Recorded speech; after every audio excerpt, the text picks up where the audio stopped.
Habari ya jioni wa Kenya wenzangu, hii ni Brother Benson Media na leo hii niko na ndugu yangu Miguda. Miguda, habari gani? Niko salama kakangu Benson. Eh, uko Mambo aje? niko fiti, mimi naye niko fiti. Eh,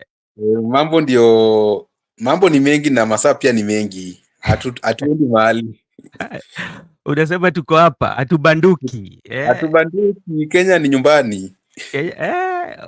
Sasa chunga tu, kwa sababu unajua juzi kate hiyo mambo ya Kenya ni nyumbani ilileta tashwishi baina ya kizazi kipya baina ya Morara na Tarus, so ikakuwa pale majibizano katika mtandao wa jamii, lakini nadhani walitatua, kwa sababu mara mingi naona kama Morara Kibasa anazungumza lazima aweke hiyo Kenya ni nyumbani. Uko Nimesema salama? Kenya ni nyumbani juu alisema Kenya ni home. Sasa sijatumia home, nimetumia nyumbani. Oh, okay, Unajua lakini ukitumia home ni kubaya. okay, sawa sawa, asante sana. Uko salama? Niko salama. Mm. Mambo yamechemka tu, siasa imekuwa mioto. Mioto, tunasema Na hiyo ndio uzuri ya siasa. siasa inaweza kuwa ni mzuri, lakini pia saa zingine lazima tuangazie uzuri wake ina manufaa gani katika jamii. Unaona, unajua kama Mm. siasa tunaweza kuwa na siasa mbaya ambayo haiwezi leta maendeleo katika jamii, pia lazima tuulize kwamba ya moto ni moto kweli, lakini kuna manufaa gani katika jamii, ama kuna manufaa gani katika uongozi ambao inatuongoza? Hiyo pia tutajadili tujue hiyo. Kwanza tu mi leo nimefurahi kwa sababu naona Morara aliwachiliwa baada ya jana kushikwa na mapolisi. Ah, na pia kuna ile kesi ambayo ameshtakiwa nayo. Sijui kama niko na hiyo, nitawasomea, lakini kama kitu ambayo alichapisha katika mtandao wa jamii nilikuwa chanzo yeye kukamatwa na idara wa ulinzi. Sasa hiyo pia iko hapo. Pia najulishwa kwamba Waititu pia ametolewa, has been released on a cash bail of 50,000 too. So Waititu, the former governor for Kiambu too, is out. So what is your take on the issue of Morara before we go to the tabling of impeachment of the deputy president? That is very, very much crucial in the political process of our country. Kuna mtu alikuwa anakupigia hapo kwa simu yako ya mkono. Mtu amepiga. Nimesikia kama kuna incoming call anyway. Sasa kulikuwa na kelele kidogo, lakini nimekusikia kenye umeuliza. What I wanted to respond to the question you have put. I've seen now these people are creating Morara. It's being created to be something big. Because when you were following from the time he was abducted, the time he was moved to court in the morning, the proceedings in the court, and later when he was released on a cash bail worth 50Ks. So Morala marched from Milimani Law Courts direct to the CBD, and he was directly at the center of archives. And you had many Gen Zs were with him at the archives, and he addressed them, and he directly attacked Mr. President on the grounds of Mr. President has killed many people in the previous demonstration. So it was just responding to the regime that even though you are arresting me, I'm just harmless. I haven't done anything wrong. My mistake was only to expose the stall projects. But now I'm with the people, and I can assure that the people are saying that they have not forgotten what happened in the previous demonstration. You abducted us, you killed us, you tortured us. Then Morara later moved to his office at Kahawa. And in his office at Kahawa, you have seen today he was having guests in that office. There were many Gen Zs in that offices.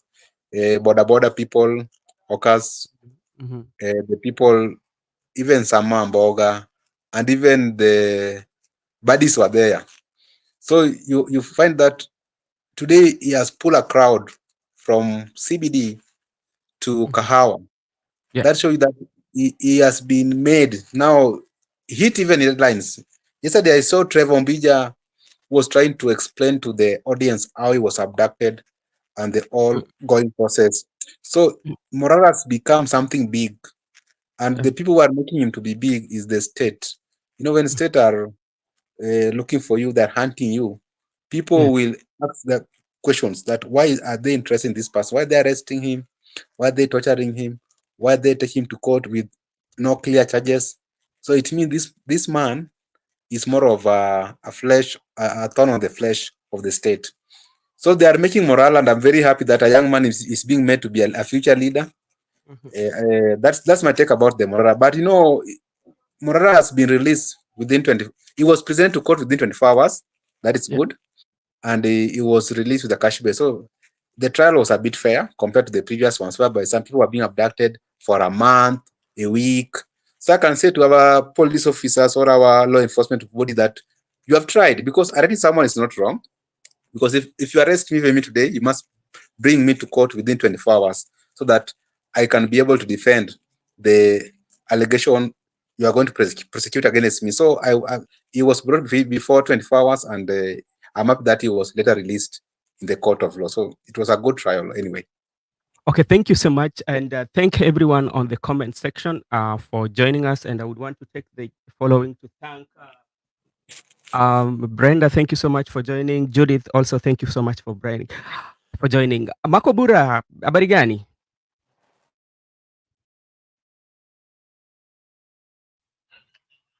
Good evening, everyone. I'm okay. I thank God. Tunapambana na hali mdogo mdogo. Okay. Okay, asante. Na siku yako imekuwa aje? My day was okay. I was in town. Tumekimbiza kidogo. Oh. There were some there are some youths who are actually demonstrating that Kibasa Morara should be freed and that they should not deny him his rights for movement and expression. Okay. Okay, thank you so much. And okay, thank you so much. And we just want to get your views on the Morara from his arrest from yesterday to today when he was released from court to his rally that he had in the CBD. Personally, I believe that Morara is doing a good job because the work that he's actually doing is a role that should be played by the members of parliament.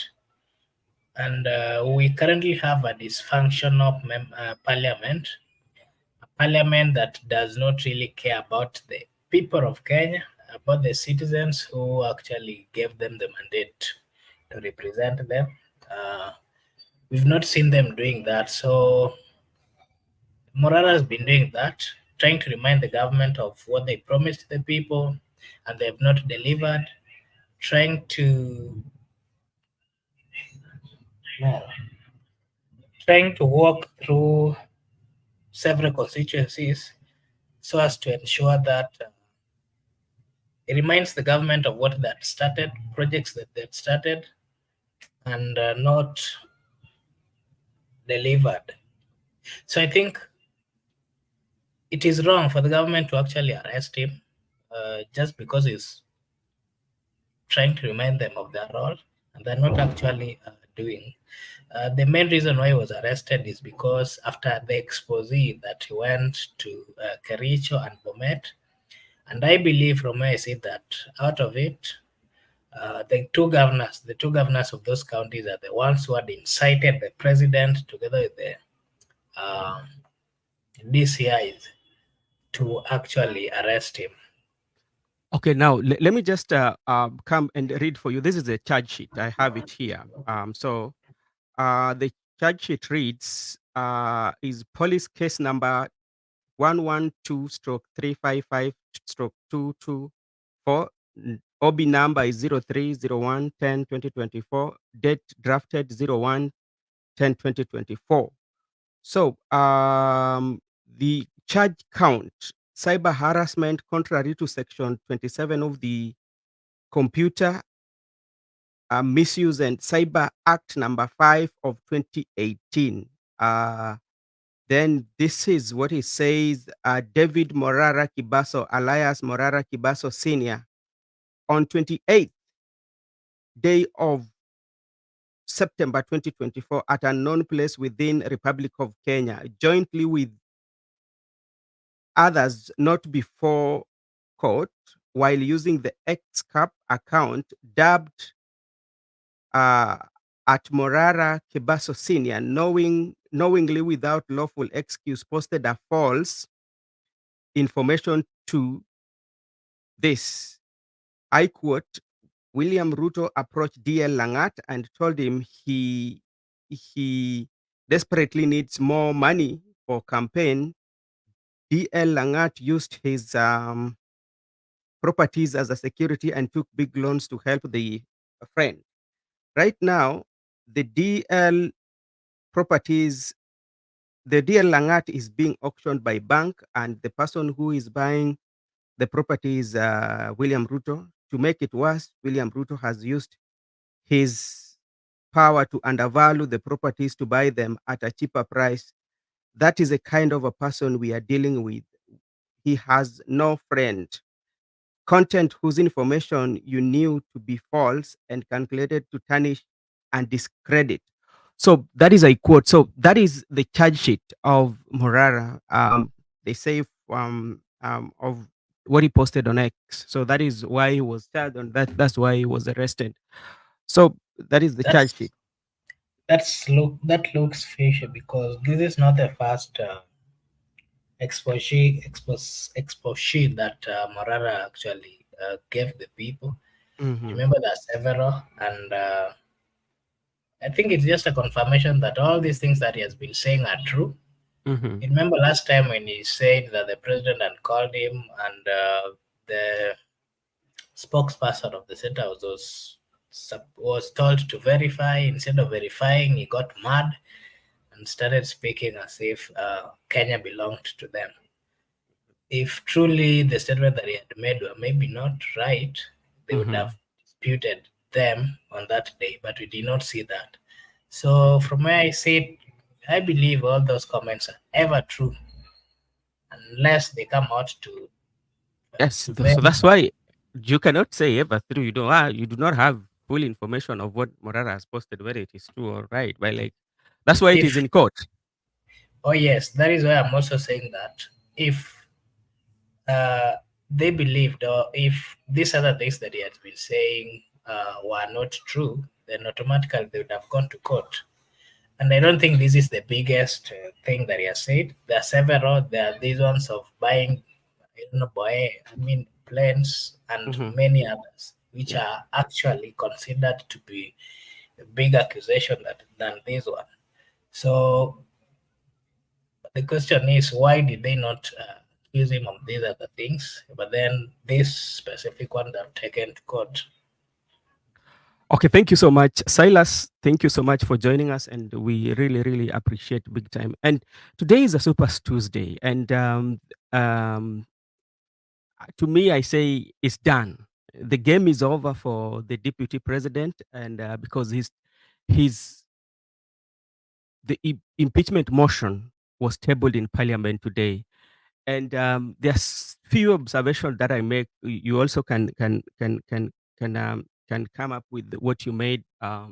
One of the things was the this broad-based government is real. Broad-based government is real, and it's real among the political class.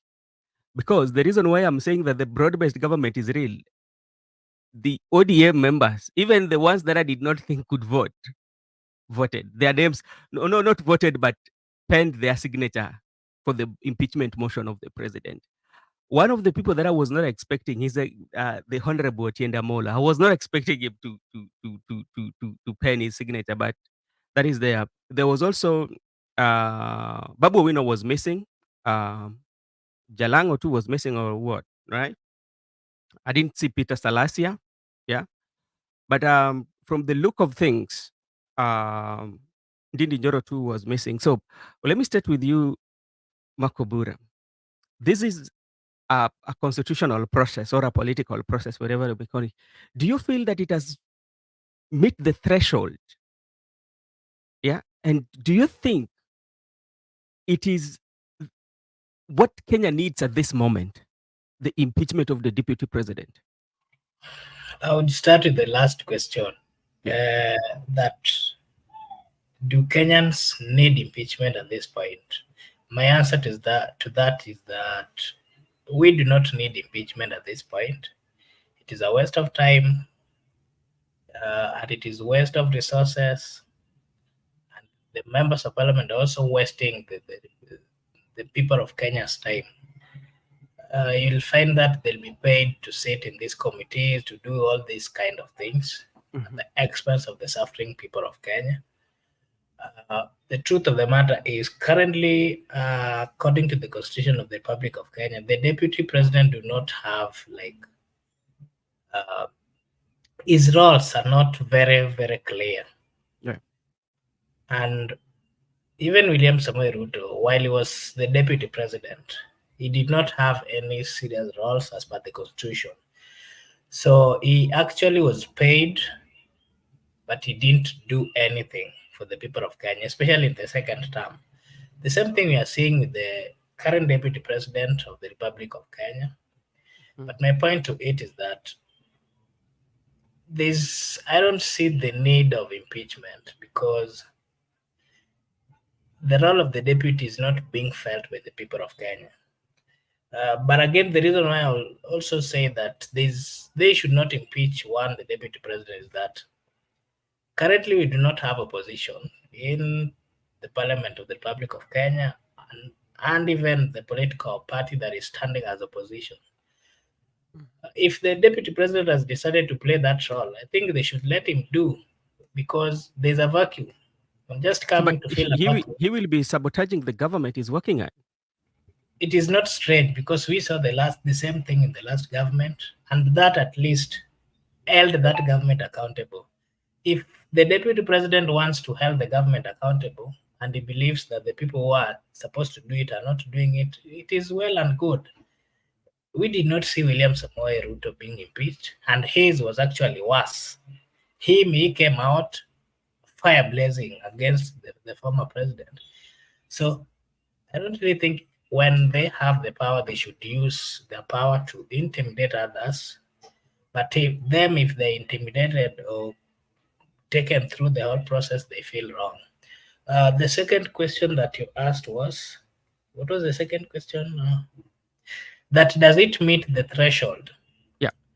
From where I see it, it doesn't meet the threshold because remember, there's a member of parliament who died. The member of parliament of Banesa, and again, there's some members of parliament who are actually nominated to the CS position. Yeah. So anybody from those constituencies, because they're not represented, any citizen from that constituency can come out and say that they did not have a representative in the parliament to speak on their behalf. And that would be legally okay. So I believe that any among these constituencies who currently do not have the representation, they have a right. Those citizens in those constituencies, they have a right to go to court and say that they did not give the opinion and that their representative was not there to take the opinion to the parliament. But again, the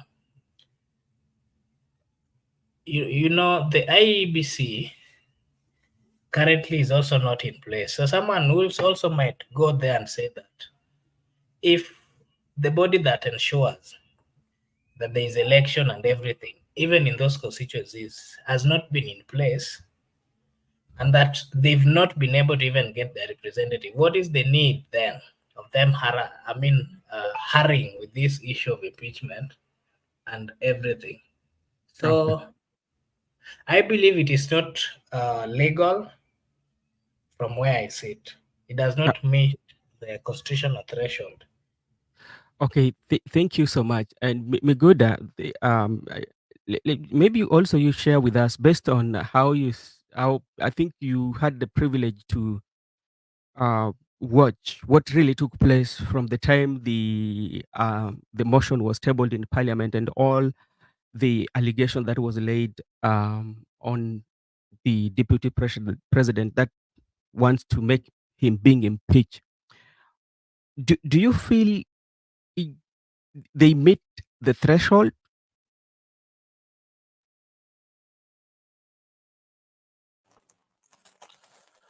I'll begin with my observation, then I'll come to whether they meet the threshold or not. Yeah. In my observation, the impeachment was proposed by, the motion was brought by the Kibwezi West Member of Parliament, Okay. and it was order number 3. I think there were like 6 orders today in the afternoon session. So I think order number 4 was the special motion to impeach the person of the deputy president, Rigathi Gachuagua. And I saw members of parliament were very excited. I don't know why they were excited. And today there were many members of parliament. Even the camera captured Sudi when his name was being called. Dr. Sudi, and followed his signature.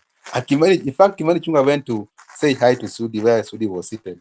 Yeah. So it was so strange people in the National Assembly whom we Uh-huh. have never seen, because as we usually follow the proceedings of the parliament. And Madam Speaker also had a certain special motion. So I think there's even a session going on right now. Yeah. But we'll catch up later. So what I observe is that the people from the ODM or the opposition fully appended their signatures to the impeachment No, of the they're in Rigathi. broad-based government. There is no position. We have Okay, broad-based government. the so-called broad-based government fully appended their signature in the impeachment of Rigathi Gachagua. And I can confirm that the people who are against broad-based government abstain from appending their signatures. They did not append their signatures. People like Babu Owino, you are quoting, they rubbish the broad-based government. They never boarded. So you've seen that there's a division in that house. There are those for broad-based government people and those who are anti-broad-based government people. So anti-broad-based government people never appended their signatures, but majority of the people from the so-called broad-based government appended their signatures. And there were some comments from member of parliament after the reading of the special motion. And you know what I observed, that the mover of the motion was very confident, and he backed up his impeachment motion with some relevant authorities, because he said that Rigathi Gachagua was grossly misconducted himself and violated the laws of the country, the constitution, and also he has accused Rigathi Gachagua of also violating the international laws. And there is some sections where he quote even how he has committed crimes against the penal code of the country. And also he said that there were some 11 allegations ground for impeaching Rigathi Gachagua. And on those 11 grounds, he said that he will give us detailed information or details evidence further. And there's even virtual video evidence that he was requested to speaker that if given time, will provide to the House. He goes ahead and said that they want to slay the dragon of corruption from the head. So I do not know why they are beginning from the neck. The head is William Ruto. They could have taken William Ruto, but they have gone to the neck of that slain of the dragon. It was very nice session today. And also there was some delegation from Nigeria, from the Senate of Nigeria, who came to the House. They were in the public gallery and they were given a chance even to stand up. That's a privilege. So the people, after the motion, I saw some members of parliament reacted to the motion. What Marco would have said there, that it does not reach the threshold since some members of parliament are not in the House. You know that body was poached, or you and I was poached. They Badi were was nominated, or the nominated members of parliament are always counted as members because, like, they're not elected by the people. But they form part of members of parliament, even they are not elected. Oh, okay. They are part of they are members of parliament. They are not elected, but 4 of them were not in the. For it to be fully, all of them must be present, even the nominated one, because they form part of the members of parliament. They represent their parties in the National Assembly. So 4 of them were missing. Missing to mean 4 of them were not on the register. They were not present either physically or either way, because they, like Ugunja did not have member of parliament right now. Opio and I was poached to energy. Then ODM also has one vacancy of nominated, because they had a right to have nomination in that house. somebody is also not there, and the banners, member of parliament. And there's also one whereby the seat was declared vacant by the court after there was a successful petition on the grounds of the election. So members reacted to the motion. People like Junet Mohammed were loud that how about their securities? You had people like Silvan Sosoro was saying that for this motion to go to sail through, let us check on the public participation, because most of the gubernatorial contested petitions have been pushed out by the court on the ground that they never reached the public participation quorum. So they wanted this issue to be dealt with once and for all. And lastly, I saw also Mr. Speaker inviting the House business leaders to go to the room 9. For those of us who have been in parliament, we know where room 9 is. So room 9 is where they sit and they discuss some matters. Anyway, coming to whether it has reached the threshold or not, in my view, on a honest perspective, first, before I say whether it's a threshold or not, first, we have to agree that no one is support of impeaching one. They ought to be impeached, all of them. So, whether it has reached threshold or not, in accordance with the provision of the law, they say that a third of the members of that house, once supported the motion, it can sail through. A third, it means 117 in that question, but there were 291 members who appended their signatures. So it was the famous supermajority. The majority decided that the person of the deputy president, Gachuagua, should be impeached on those grounds which they table 9 grounds. So according to me, it has reached the threshold for the number that is required for impeaching a deputy president.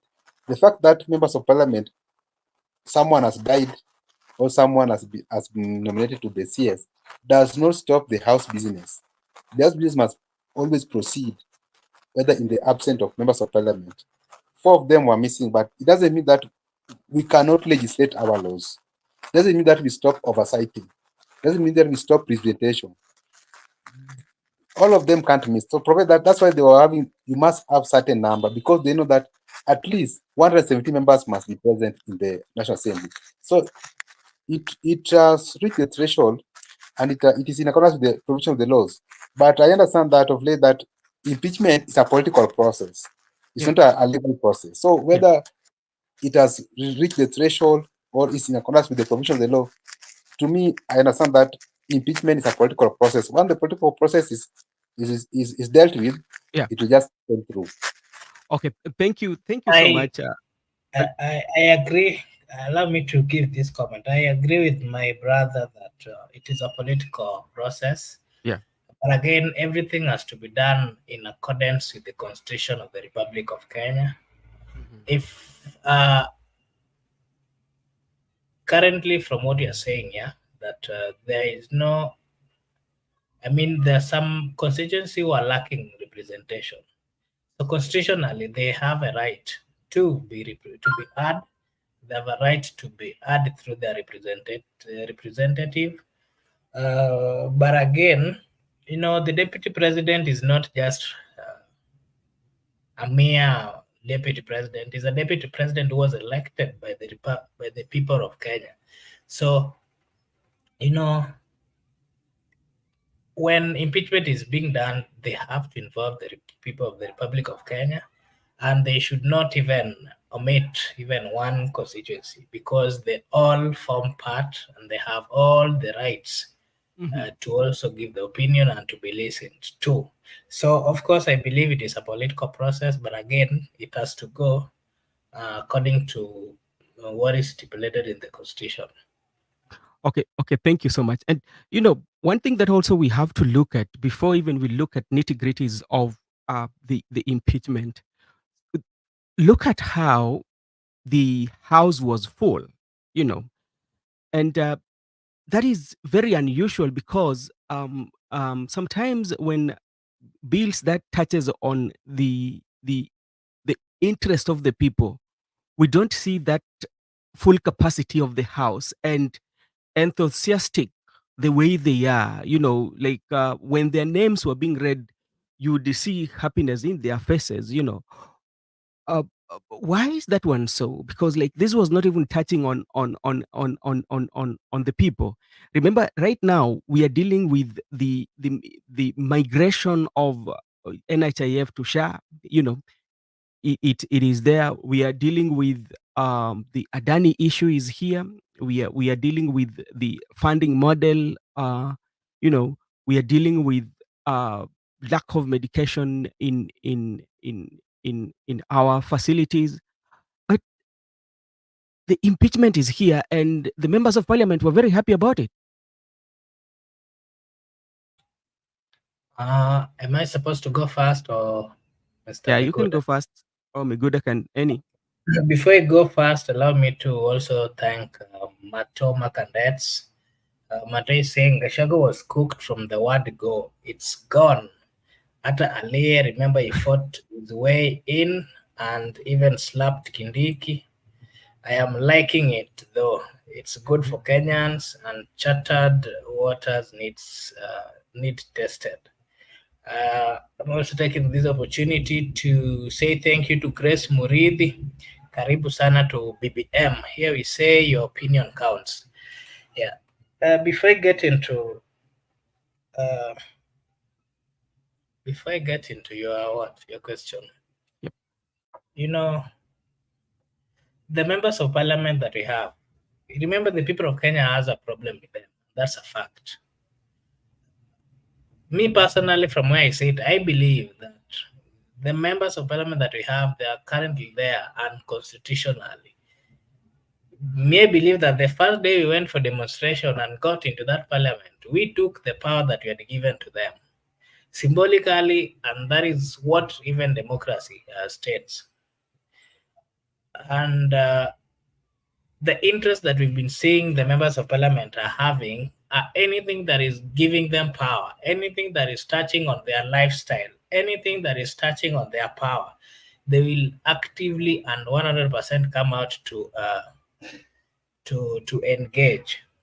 But anything that is touching Wananchi, anything that is touching Wanjiku, Onyango, Mora, and all those people, they don't care. Most of the time, we do see them not even going to parliaments. Most of the time, we do see them not, maybe at times like this, when people are discussing critical issues like finance bill, critical issues like laws which are affecting the people of Kenya, increase of taxes, we don't always see them. They will just come out and tell us, "Oh, was I was actually sent by the state. Yeah, was representing city. What." They always come with the excuses. It is so unfortunate that this time round, because of the impeachment of the deputy president, they were almost all of them were in the house, and that brings us to this question: as a people, as a citizen, are we safe with the people that we elect to represent us in the parliament? The answer is no, we are not safe. The reason why we are not safe is the members of parliament that are there in that parliament, most of them only care about their lives, about their family, about their power, about retaining power, about the deals that they're making there, and also about being relevant in that field of politics. They don't care about making laws which can influence or change in a positive manner the lives of the people of Kenya. So that is my take on why we don't always see them when it comes to discussion which are touching the Wananchi, but then discussions like these ones, they are always there. And that is why we are supporting this young Morara. Because the members of parliament have not done their work. Someone else has taken. With the support of young people, with the support of Kenyans, you see what the people of Kenya did. They went ahead and even bought him a car just to ensure that he continues with the role that he had given to members of parliament, but they have decided not to do it. The members of parliament have decided to only get concerned and to also look into the impeachment issue. They don't care about following up on the projects which were started in their constituencies by the government or by the president. They only care about the impeachment. so that they would be given some money. We were being told here that most of them were bribed, and that's a fact. That is my take. Okay, thank you so much. Miguda, what is your take? Yeah. I don't want to discuss members of parliament so much because we know them. We have been No, with them. their conduct. You see, like because what really happened? Because the impeachment of deputy president has also our Neds has said, let the constitution be tested. We can't have a sleeping constitution, and that is why. And when we are testing the constitution, how do we test it? Do we test it with a a right process, or we test it in not a good process? Yeah, you know, and The, co- yeah. the So, conduct of the members of parliament, if I may dive in, mhm, uh, what I observe is that, look at the people who did not append their signatures. mhm, Most of them, you find that they are young MPs, and most of them are MPs who are resonating so well with the Gen Zs, and they're resonating so well with the current dynamics of the politics, and they resonate so well with the how people want leadership to be in this country. mhm, But the people who apply the signatures, they are viewed as old school, old thoughts leaders, the leaders who are having the old thoughts, leaders who will follow their direction from their leaders. You remember Didi Nyoro has been a good friend to William Ruto, and you have seen most of the allies of William Ruto have appended their signatures. But Didi Nyoro has stood his ground, not to append his signatures on the ground that he viewed himself as someone who cannot take instructions from the senior officer. Similarly, in ODM, people like Babu and Jalaz, they have also refused to take instruction from the patron. Because you understand in ODM that they have only three rules. Babu is always right, Babu is never wrong, and the third one, and very most important, if mhm, two fails to apply, refer to one above. So Baba is eternal. But you have seen now young legislatures, they are going contrary to what Baba has said. Because people like Otinda Molo, they can't just append their signatures without the consent of Baba. People like you talk about Otinda Molo, you talk about people like Karoli Omondi, the Suba MP, and Elisha Diambo, the game MP. Those are people who have been anti-Baba. In fact, but you are forgetting, Gideon Chanda has not appended his signatures. So it means ah, Gideon Chanda has been consistent. He has said no to Baba, and there's nothing can support for Baba in that house. Anything that Baba supports, Ochanda will go contrary. but So but today, we saw people like before you go on, remember there was a team ground, and that team ground there was Caleb Amisi, and today I had the name of Caleb Amisi, by the way. Caleb Amisi is the only MP from Team Ground who append his signatures. But people Mm, like Wamushomba, Amof Starehe, mhm, Babu, mhm, they did not append their signatures. What I was trying to say that the MPs who did not, the 58 MPs who never append their signatures, majority of them are those who resonate with the current political dynamics, and mhm, people tend to love them. They are popular among the Gen Zs, and people are just waiting for them, whether they will append or not. So I can say they are with them. They are still young people, and they have future in politics. They have secured their future. But I'm glad with them because the war between Ruto and Rigiji, no one should drag us into those war. Let them sort their wars at their level. And people were sympathizing with Rigiji. People should not sympathize with Rigiji because during the time Rigiji was quiet, he was not loud when he was in the first year. It means if there could be no impeachment, he could have not been loud to date. So it means whenever impeachment has been brought, the person of Deputy President Rigathi Gachuagua is becoming loud. And you have seen even the resident from Nyeri. They were saying, Kufa dereva, Kufa makanga. If you are impeaching Rigiji, also William Ruto, you won't step your feet into Nyeri. it means if they could have not impeached Rigiji, the people of Nyeri could have been quiet. So this today I will agree with you. You have said this with the time without number that the tribal politics is in the blood of the Kenyan people. And when I was watching that clip, I saw an average person of 45 years or 50.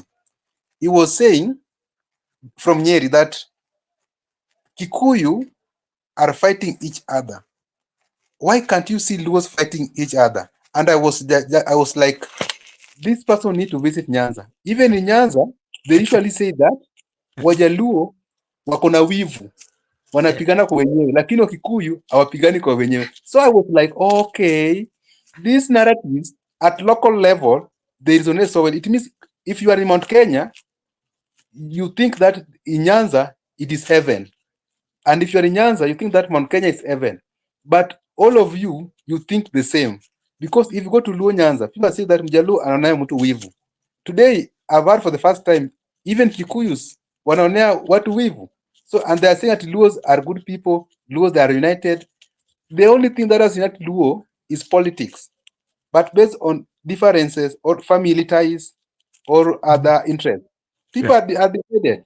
They are united by Raila. So, in my conclusion, I would just say I'm impressed that what impressed me I don't mind whether they repeat Rigiji or they don't repeat Rigiji. That is not my business. What impressed me is that at least at this hour of time, we have politicians who can stand their ground. They don't take instructions from their seniors, irrespective of their political future. Young politicians are likely to lose their seats or are likely to go to die politically, natural death politically. But they have stood their ground that even though the future might not be good for us, let us stand our ground. So that's the only thing that has impressed me, that at least there are leaders whom we can count on. Okay, thank you so much. And one thing that also which should be very, very so much focused, let us not narrow it down to the impeachment of the deputy president, but also let us narrow it down to the voters or the Kenyan public. What are we learning from this? Because it gives you a point whereby now you start to engage or to measure on how the leadership of the country is all about, and also you yourself.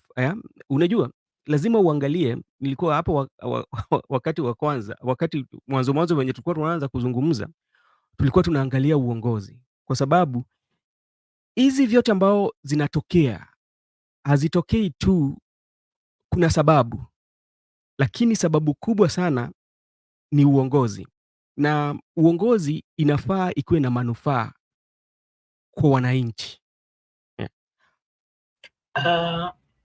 Maybe.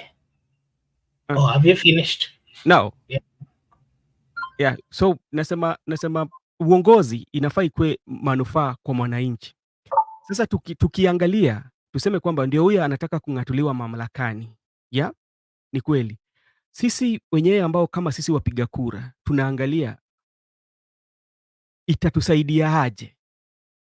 Tusiangalie tu ndio anaenda. Lakini tuangalie somo ni kubwa, lakini pia hiyo itakupatia fursa mzuri sana kama we mpiga kura. Wakati utapiga kura utajua utapigia nani kura, ama kiongozi gani ama viongozi kama nani unafaa wachague. Nilikuwa nasikiza huyo jamaa akitoa quote. The guy, the motion mover was it, did he read a verse of the Bible during the process? And that is hypocritical. What you're reading does not reflect who you are. It doesn't reflect who you are. Because go to your constituency. Does it mean that your constituency is doing well? Yeah. If you go to your constituency, how does you coming and being eloquent in the floor of the house and telling us on how you are going to, it's okay to impeach, but go back to your backyard. Is there something that can prove that you're a leader? Is there something that can prove that? So it is that time that this also has given us opportunity as Kenyan people to evaluate some of the leaders on what they're doing. Take, for example, I just want to give you an example. Remember when Linturi was brought into the floor of the house, how did the committee, what was the findings of the committee? You know, yeah. But he was not impeached. And he was not impeached, but the fertilizer, he was the person in charge of the office. Yeah. And that was a corruption. And it tells you double standard on how we deal with things, So, Makobura, maybe what you wanted to say.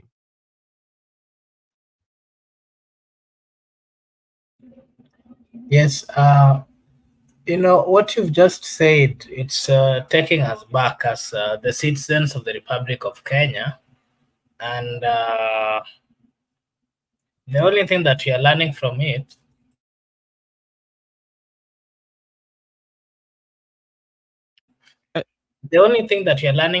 is that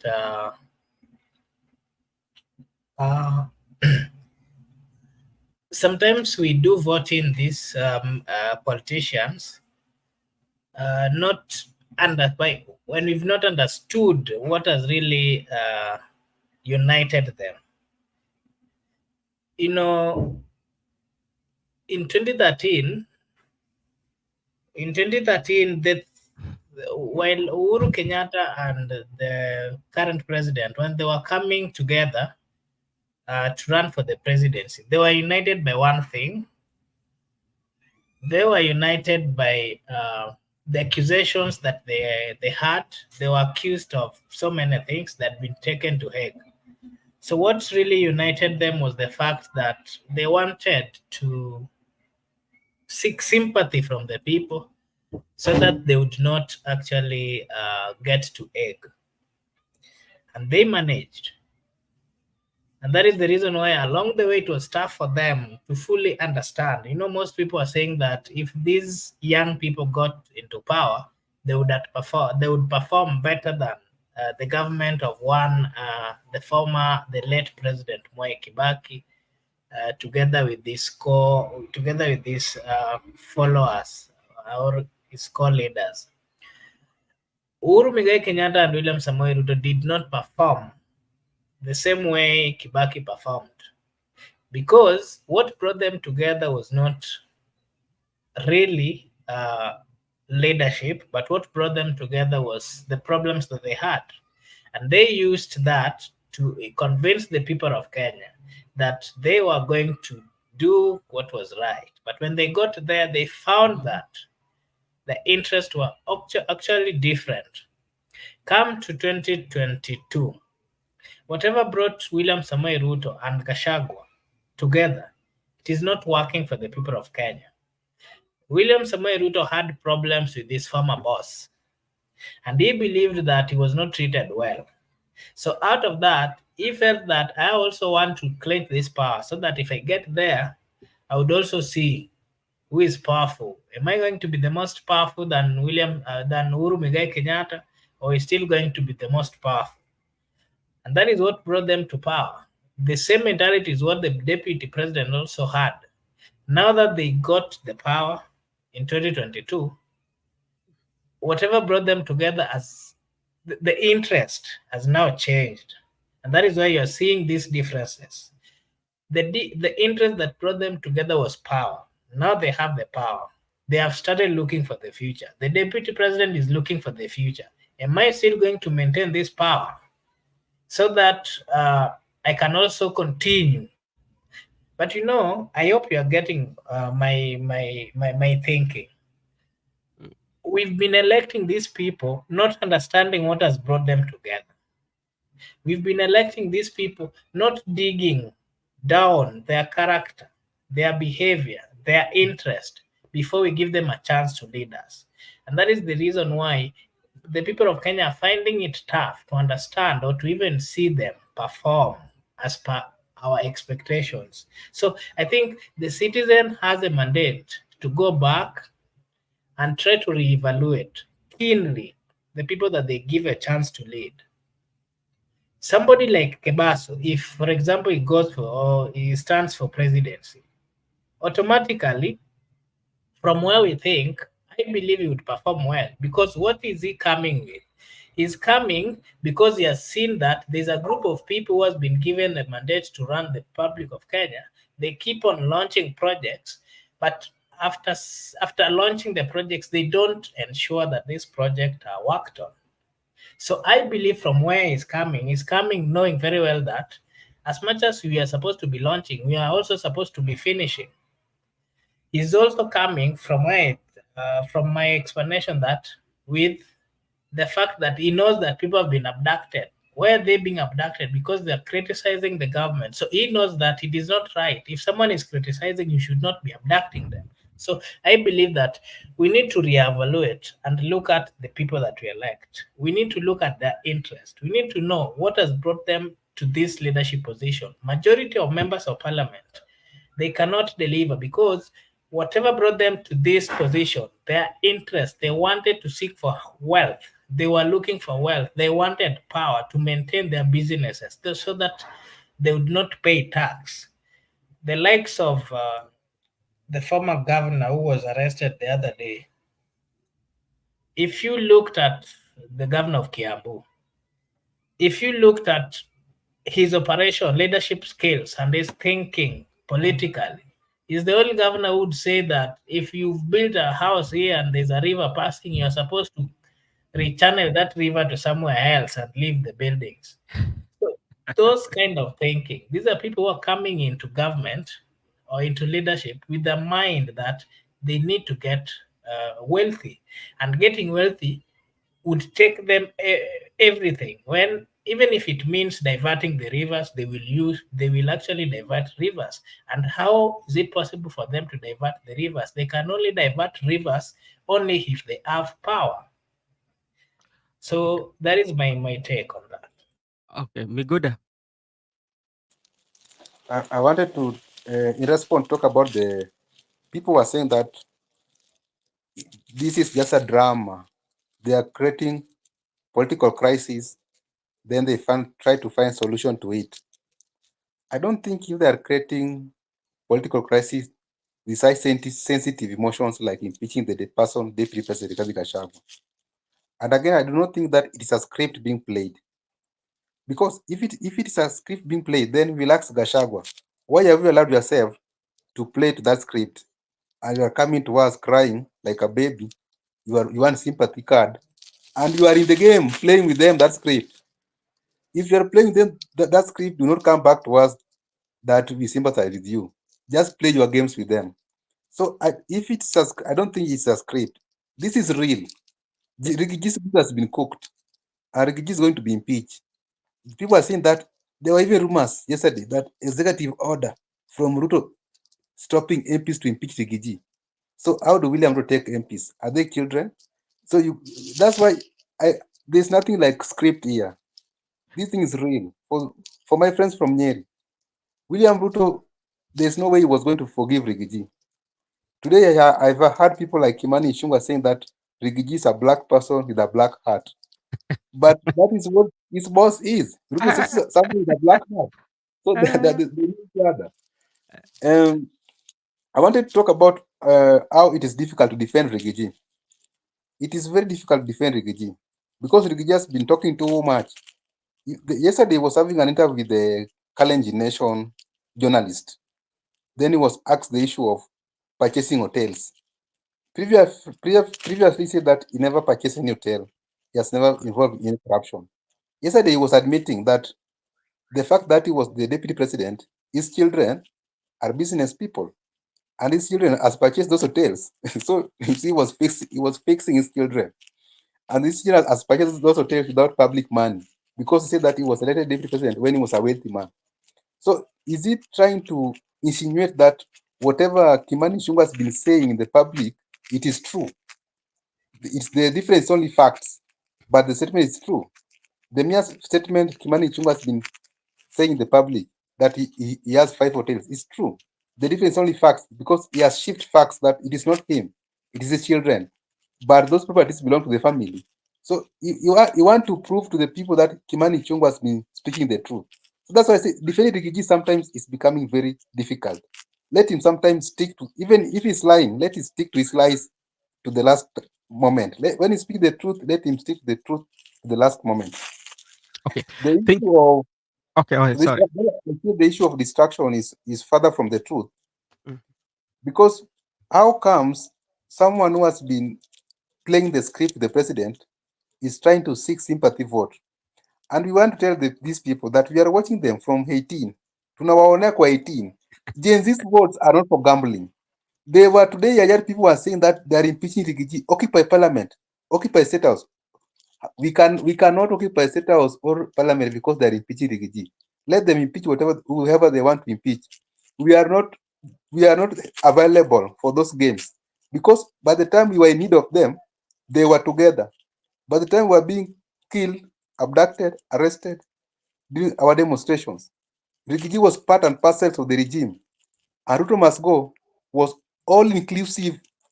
Everybody, including Rigiji, was to go. So today they were saying, let us go to defend Rigiji because he's being impeached. Let them impeach Rigiji, let them impeach Ruto, everybody. Gen Z's votes are not for gambling. And we were very clear, Brother Benson, did them say that we will not forget. They thought that it is politics, it is usual politics that people do forget. We will remember those who stood with us in our struggle. People like the current LSK president, Faith Odhiambo, we will remember. People like Edwin Sifuna, we will give them their flowers when the right time comes. People like Babu Owino, we will remember them. Those people who stood with us during those times, we will remember them. But anybody who never stood with us, we will forget. Okay, thank you so much. Nyinyi kila wakati stima inawagonga. um, hey, Gibson Corner. I think we are looking into it. I know Makobura and Miguda might look into it and I'll also be trying. And one thing that also we have to agree here about the politics and something that Rigathi did not see coming is about uh, the the the people who have been in politics for the longest time. If you look at uh, if you look at now the battle that the Rigiji is fighting. The Rigiji is fighting a very big battle because the broad-based government has as a though is not now very in public. The broad-based government has the Right Honorable Prime Minister Raila Odinga. Then on the other side, you have Musalia Mudavadi. And uh, Din 1999 talked about the Pentagon. And Rigathi Gachagua has only been in politics for this is his seventh year in politics. He has not been in politics for long. So maybe he might have miscalculated and felt like, okay, let me go to the ground. And he did not talk to MPs, you know. So I don't know whether that one worked for him or worked against him. Um, that is one. Another thing also that about the impeachment is, to me, it is okay if is being impeached on even the grounds of let's say accumulation of wealth within a short period of time.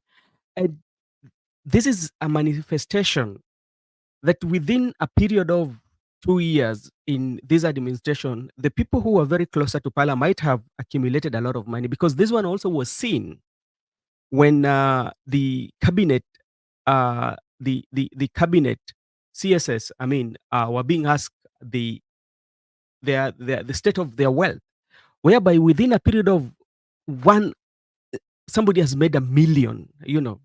So that one counts, and that one tells you what the what we are dealing with here. But now our main question is, okay, will this one solve the issues that we are going through? Biashara zake inaran za Embakasi na Kilimani zilikuwa za his late brother, the governor. Yes, hiyo pia iko hapo. So, you know, so let's just see, because like it's going to be tedious for these 10 days. I promise you, it's going to be all about Gachagua. It's going to go to the Senate. And if it goes to the Senate, and what I would prefer in the Senate, I would prefer the full house. I don't prefer the committee. So if it goes the full house, then it will be okay, because like committee can be compromised. They will come up with a report that will sometimes favor them. Those will go to those committee, might be people who would favor another side. Yeah, they will not put somebody who will favor Gachagua. But in any way, if the process is going to take place, I'm not I'm saying that I'm support of the process, but based on some of the alleged things like um, uh, tribalism, or regionalism, and they feel that that one is going to cure the tribalism, that one, the syndrome of Mutuetu, you know. I don't think whether that one will be cured by taking off Gachagua out of the list. And something that also I want to point out, sometimes if you sit down, you look at our members of parliament. It is only the other day that the opposition then, or the minority then, they were castigating the Kenya Kwanza administration and telling them on how they've failed the Kenyans in terms of high cost of living, jobs, all that. But today, I tell you, the Kenya Kwanza government is ni tunasema meupe kama pamba, hawana dosari hata kidogo, eh? Na inakwambia sasa yani saa zingine nashindwa kuuliza. Sema Makobura.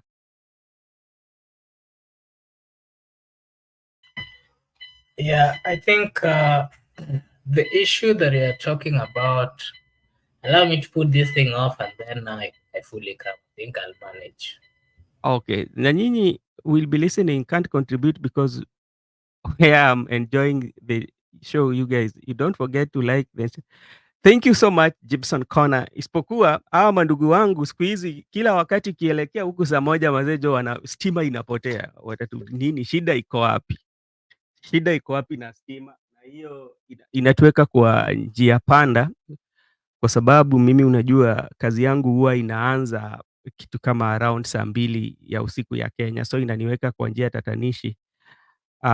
Asante sana Dem 99, asante sana. Mi nakushukuru sana kukuwa na sisi kwa show.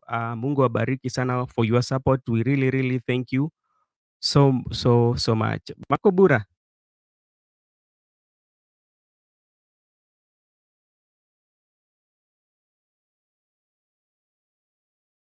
Hello. Imerudi? Yes. At least it has come back.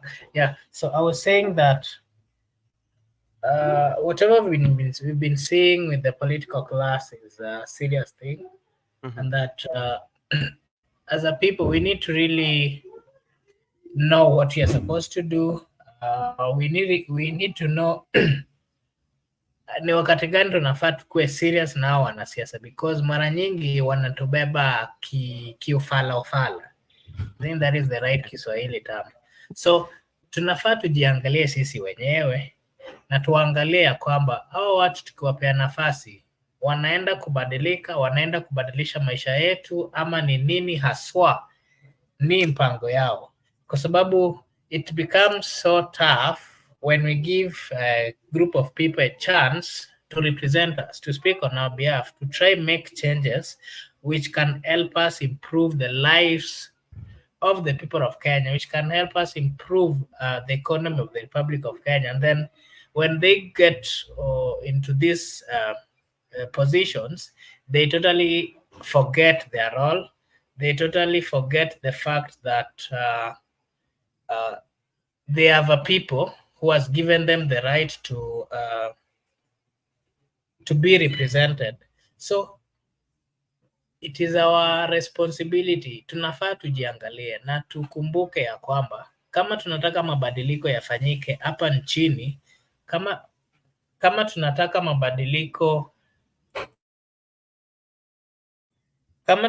mabadiliko yafanyike, basi tunapaswa sisi kama wananchi wa Kenya tuwakague moja kwa moja with a lot of keenness, na pia tuangalie. Unajua mara nyingi tunapea nafasi hao watu ambao wako na problem ya corruption.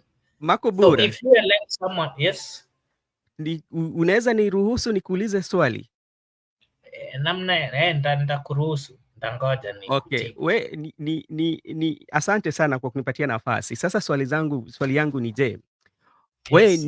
Umesema kuwa unataka tukague ama viongozi, ambapo nakubaliana na wewe. Yes. Sasa wakati unataka kukagua kiongozi ama unataka kuangalia undani wa kiongozi ambao wewe unataka kumchagua, na unapata baadhi ya hao maviongozi unataka kuwakagua wamekuwa kwa mamlaka kwa miaka kama 20, wamekaa katika mlingo wa siasa. Mtu kama huyo unataka kumkagua vipi? Unajua siasa zake ni za aina gani?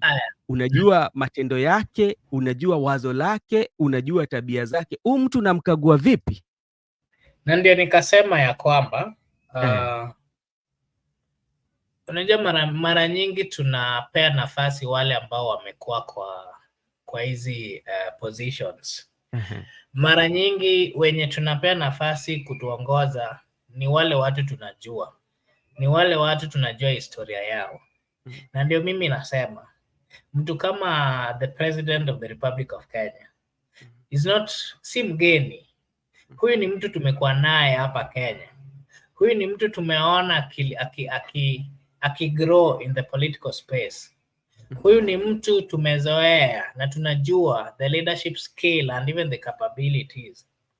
Huyu ni mtu tunajua ikikuwa kwa every sector, tunajua hii sector naweza manage hivi, hii sector naweza manage hivi, na pia tunajua we know his interest. That is the fact of the matter, and that is why we are saying we made a mistake as the people of Kenya. I don't know whether because the people that were there on the ballot were typical thieves and we had no option. That is where I find it tough to actually differentiate. But the truth of the matter is, while we were electing the president and the deputy president, we knew there are so many corrupt allegations that they had. The deputy president had been accused of so many things, and even the same ethics and I don't know what, they had even taken around 200 million from him. It is so unfair that they even gave him a chance to proceed with the vying for this position. What were we expecting as a people? If this is someone that had issues with Chapter 6, or something that is very essential, something that the Constitution of the Republic of Kenya clarifies broadly, and we decided to give them a chance. The same to the president. The president had been accused of so many things, and he had even been taken hata mpaka egg, and he came back and he's here with us. And still, we are not saying he was guilty. He was not guilty. But what we are saying is, most of times when such kind of allegations have been directed to someone, then as a people, we are human beings. We have to think. This is not the first time he was accused. There's a time he was released from the cabinet secretary position while he was the Minister of Agriculture.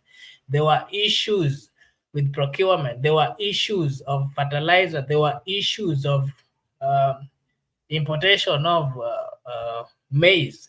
While he was the Minister of Education, there were issues. What were we expecting as a people? We had the opportunity of electing the likes of this Rastaman.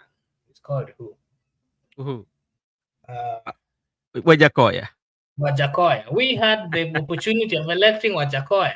Maybe we'd have seen something else, because at least we've not seen Wajakoya being accused of corrupt dealings. We've not seen Wajakoya being accused of 1, 2, 3. But we ended up giving people who had very huge accusation. The people of Kenya knew everything about them. We even gave a chance. Someone who had people who had issues with the Constitution of the Republic of Kenya. We wouldn't expect anything. So as a people, tunafaa turudi chini na tujiangalie. Kwanza, we need to first forgive ourselves that we made a mistake as a people, and then start another journey. Sasa wacha nikuambie siri moja, labda ujui. Ukiangalia katika mlingo wa siasa ya Kenya ama siasa tu ya Kenya, siasa Kenya, kuna vitu aina 3 ambayo labda ziko sana katika siasa ya Kenya, na itakuwa inachukua tuseme mstari wa mbele sana sana tukikuja katika siasa. Siasa ya Kenya sana sana inaendeshwa na pesa. utajiri. Unapata kwamba pesa inakuwa ni jambo ambalo inatumika sana katika mambo ya siasa ya Kenya. Hata unapata hata kama pesa haijatumika, ukipata kama kiongozi ama viongozi wanataka kujadili na watoke na msimamo, labda utasikia Mkenya atakuwa anasema labda hapa kuna pesa imetumika. Kama leo hii kitu ambacho kinafanyika katika bunge, Wakenya wengi wanasema labda kuna pesa ilitembea. Hata ulisikia juzi naibu wa rais akiongea akisema takriban milioni 5 ilitolewa ili ang'atuliwe. Unapata kwamba pesa inachukua mstari wa mbele. Hiyo ni kwanza. Kitu cha pili ni ukoo ama mji. Wewe unatoka wapi? Sehemu gani ya nchi ambao unatoka ni gani? Na itakuwa kama unatoka sehemu ambapo iko na wapigaji kura wengi, utakuwa uko na nafasi kuchukua nafasi mzuri katika serikali yoyote ambayo inakuja mamlakani. Hawataangalia tabia yako, hawatasema wewe ulikuwa umepora mali za wananchi, hawatakuwa sema wewe uko na kesi ambayo inafaa utatuliwe kule bungeni.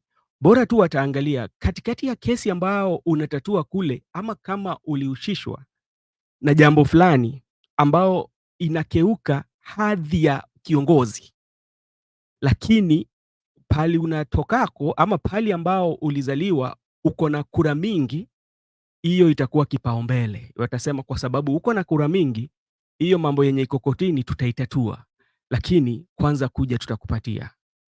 So hiyo pia inacheza hapo katika mlingo wa siasa. Mambo ya tatu ni jina. Kuna watu wengi wametengeneza historia katika mlingo wa siasa kutumia jina yao, na jina yao ina manufaa na mashawishi kubwa sana katika jamii zetu ambao sisi tuko nayo. Ukiwa na jina na ukishakuwa na jina utakuwa na chama chako, na watu watakuja kwa chama si kwa sababu chama ina sera mzuri ambayo inaweza badilisha maisha ya mwananchi wa kawaida, lakini kwa sababu jina lako ni kubwa katika jamii na watu wanafurahia jina yako, ama jina yako ilitengenezwa katika historia hii ya Kenya, basi watu watakuja hapo na watachaguliwa. Hizo ndio vitu ambazo zinaendesha siasa za Kenya. Na baadhi hata vijana ambao tunaweza sema kwamba wako na sera mzuri na wako na wazo mzuri ya uongozi, unapata kuwa hawawezi pigiwa kura tu kwa sababu wanatofautiana na wewe jina kubwa.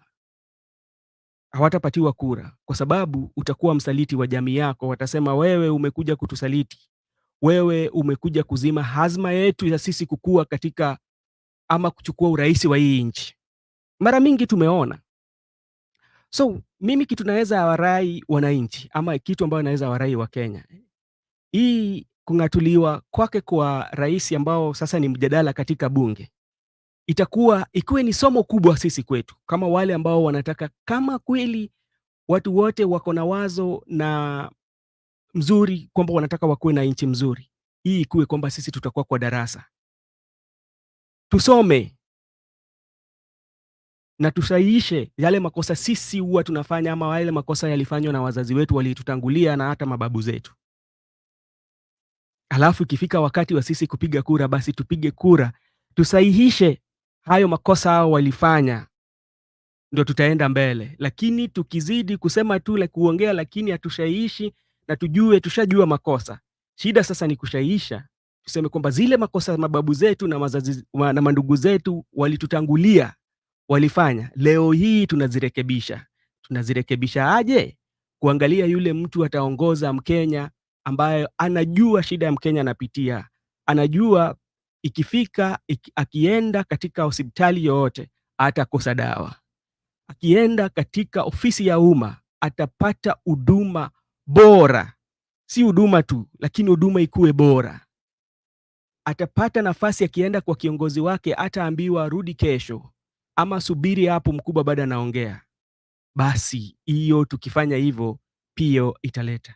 Mimi nakubaliana na wewe. Hiyo kitu ambacho umesema. Moi did this to start clashes in Rift Valley. We ask. So unajua, unapata kama hizo ndio vitu. So ni jukumu la wananchi, sisi kama wananchi tujisaishe, turekebishe makosa ya wale waliotutangulia. Asanteni.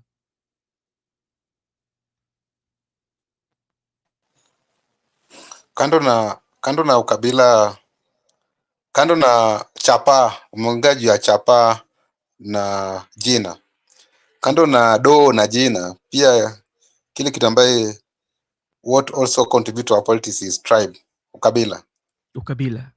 You find that people from certain region, they join hands together to fight other people from the regions. For instance, the joint ticket between Uhuru Kenyatta and William 2013 was primarily based on the Kikuyu Kalenjin tyranny of numbers. And you know that is the genesis of tyranny of numbers, where they used to pass legislations in parliament, the URP and the TNA members of parliament, that they have the tyranny of numbers. They can elect the president, they can pass any legislation in the house. So it was not a genuine relationship. It was full of deceit, it was full of evasive, and there was no one was honest with each other. You can even see the fallout between William Ruto and Uhuru Kenyatta. It means they were never genuine in their formations. The formation was not based on the ideology, neither was it based on the philosophy. There were no genuine grounds for relationship.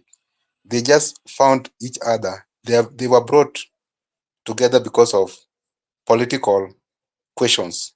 The issue surrounding them, the issue of ICC, the issue of tribal base. So they say, if you can join Kalenjins and Gikuyus, we can save ourselves from ICC. Let us hang together. Because if we don't hang together, we will be hung separately at ICC. And they managed not to be hung separately at ICC. So Ruto saw it was that for him to ascend to presidency, he need a united Mount Kenya. And remember that time, 2022, Ruto never wanted anybody to divide Mount Kenya, because he knows the value of a united Mount Kenya, that once Mount Kenya is united behind you, you are having high percentages to become the president. He never wanted even Raila to penetrate in Mount Kenya. Remember, the same Rigiji used to plot goons for Raila in Mount Kenya. Well, Raila was addressing people in Mount Kenya. Goons used to shout at Raila, Ruto, Ruto, Ruto. So they make sure that there was no division in Mount Kenya, and they won almost all the governor seats, and majority of the seats in the National Assembly are UDA. So they make sure that they chase Uhuru away from Mount Kenya, because Ruto knew very well that with Mount Kenya in his basket is destined to the presidency. Sure So bet. the arrangement was not genuine. That's why each and every time we have clashes between the duo or the marriage partners. They must divorce even after 2 years, or after 5 years or 7 years.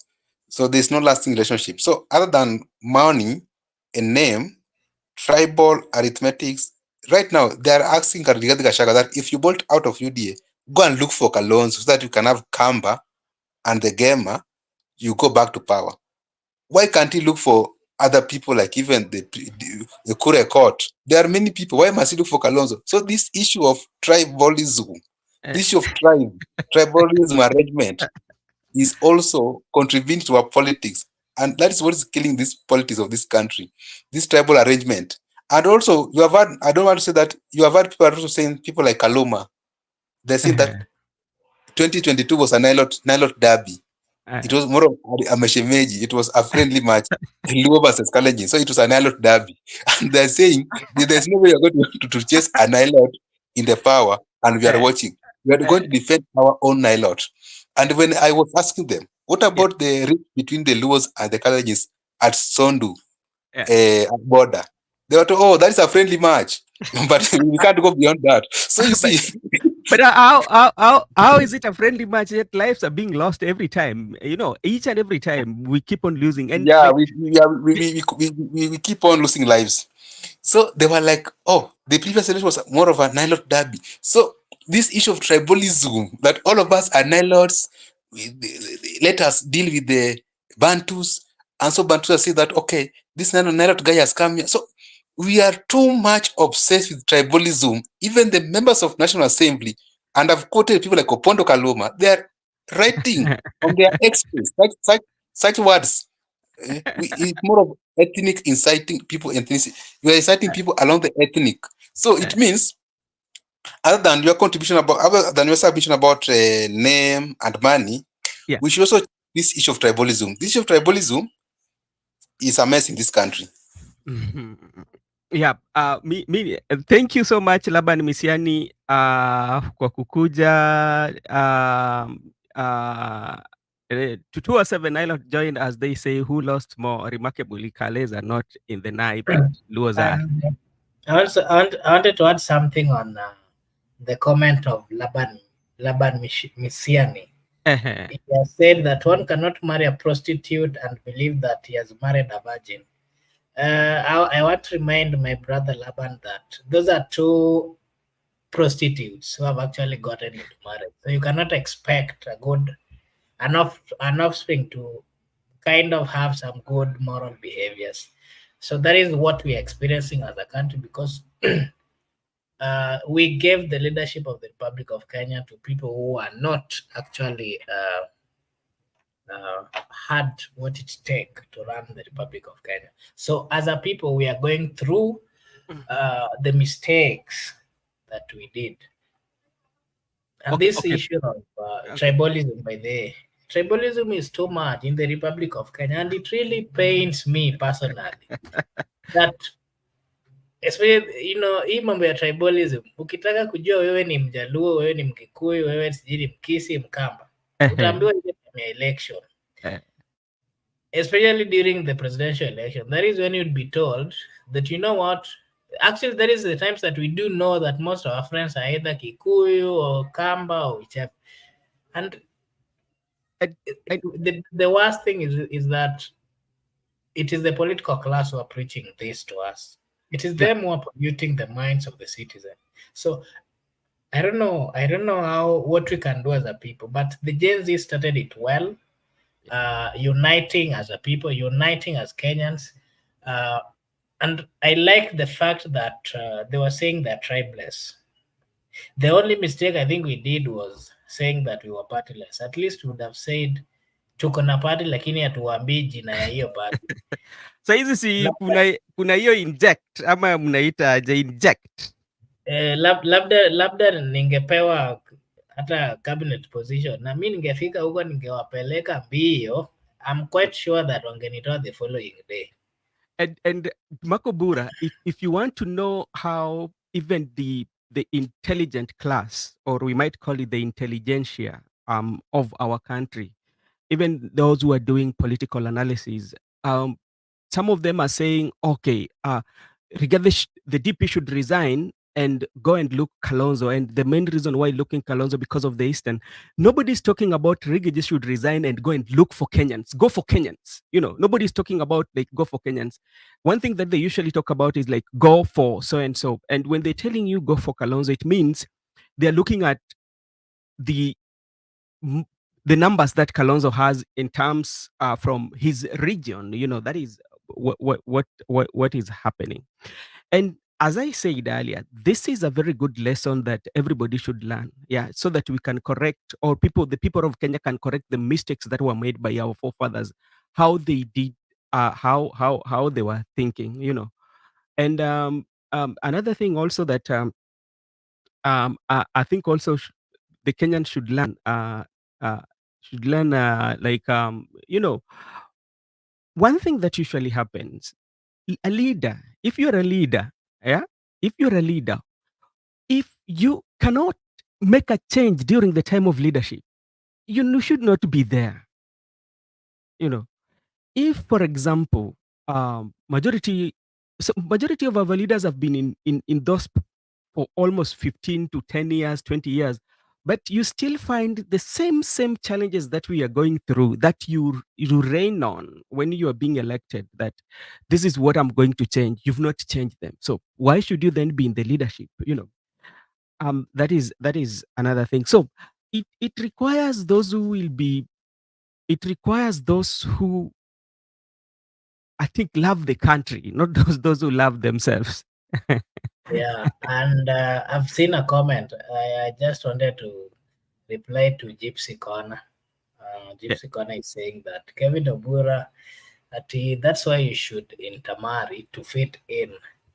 I don't know whether she was around when I was giving a story of how tough I had a problem. Because the first time I came to Nairobi, I was literally not able to speak in Kiswahili. So I had given that story sometimes back. Yeah. You know, if possibly ningekuwa najua mtu mwingine kutoka mahali ingine mwenye si wa huko kwetu, labda kwa sasa hivi ningekuwa nazungumza ile Kiswahili fasaha, but I think I've made a good step. Kwa sasa naweza zungumza Kiswahili. Sasa we Makobura, hebu nikuulize swali. Hii wakati wote we ukiwa tuseme kwamba ukitokea katika shule ya chekechea ama tuseme ilikuwa wapi, ukakuja primary, ukakuja, kwani kuzungumza kwako ilikuwa ni shida sana kwa Kiswahili? I want to tell you something. You know, tulikuwa na huyu Migoda hapa. You know, growing up in the village, going to the same local primary from nursery to class 8.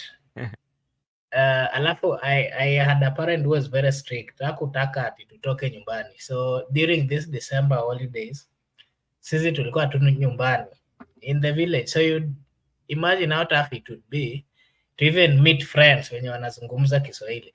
You know, the first time I came to Nairobi when I was, I think, in class 7, nilikwambia hapa. Hebu niambie. Nilishindwa kuongea Kiswahili. And I remember when I was playing with some kids there, walikuwa wananiongelesha kwa Kiswahili. Nilishindwa kujibu kwa Kiswahili. At least nilikuwa napambana na Kizungu ni wajibu. But one thing that I also realized was that I think it is just the mentality that we have as a people. Because when I went back home, hiyo wakati kidogo nilikuwa Nairobi for only 3 weeks. When I went back home, niliandika insha. Sitaisahau hiyo insha niliandika. And the title was Bahati ya mwenzio usilalie mlango wazi. Huyu Miguda alikuwa mtu wa Kiswahili sana. At least they had I think baba yake alikuwa mwanajeshi. Sasa mara nyingi walikuwa wanatembea, walikuwa wanaishi kwa hizi matowns. So when he came, yeye Kiswahili yake ilikuwa imekomaa. Alikuwa anatushinda kwa Kiswahili sana. Lakini hiyo wakati niling'ang'ana na yeye mpaka nikanunuliwa ile ilikuwa inaitwa Sada Madiaba na ile mkati kubwa ilikuwa inaitwa Buffalo. Really come from. So okay. So yeah, so what I was saying was that the leadership of the Republic of Kenya, I think they should, I don't know how we are going to solve the issue of tribalism, but we've always seen that when you're approaching general elections, we've seen instances where they try to remind us that we are coming from this specific tribe, and if we don't unite, this other tribe is going to beat us, or this other tribe is going to take everything. And I think that is not a good mentality. Tunafaa tuwe wale watu wenye wanajiaminiana. We need to, like, we should be there for one another. Unajua huku Nairobi vile tunakaa, we are all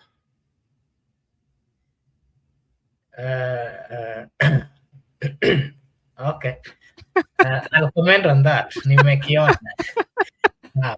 I was saying that you know, this the issue of tribalism tunafaa tuiangalie kwa umakini because the young people, I like the narrative that they came with, that we are tribeless. If we can continue with this movement of tribeless to an extent that the leaders pia wafike point yenye wanajua, if they come reminding us of where we've come from, then automatically we are not going to accept them.